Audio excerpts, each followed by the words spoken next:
அஸ்ஸலாமு அலைக்கும். உங்கள் விதியில் எழுதப்பட்ட ஒன்று உங்களை விட்டு ஒருபோதும் தப்பாது என்பதிலும், உங்களுக்கு கிடைக்காத ஒன்று உண்மையில் உங்களுக்காக எழுதப்படவில்லை என்பதிலும் உறுதியாக இரு. நீங்கள் கூர்மையான வாள் ஒன்று முதுகில் குத்தப்பட்டது, வலித்தது. ஆனாலும் நான் திரும்பவே இல்லை. குத்தியவர் தெரிந்தவராகத்தான் இருக்கும். அது கூடுதலாய் வலிக்கும். எப்பொழுதும் நீங்கள் மற்றவர்களை எதிர்பார்க்காமல் உங்கள் வேலைகளை நீங்களே செய்ய ஆரம்பிக்கிறீர்களோ அப்போதே விடியல் ஆரம்பம்.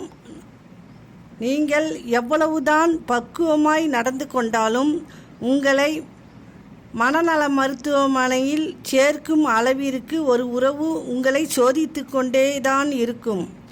இந்த உலகம் ஆசையில் அடிமையாக்க மாயை படைக்கப்பட்டது. அதில் நாம் நடிக்கணுமே தவிர அடிமையாகிவிடக்கூடாது.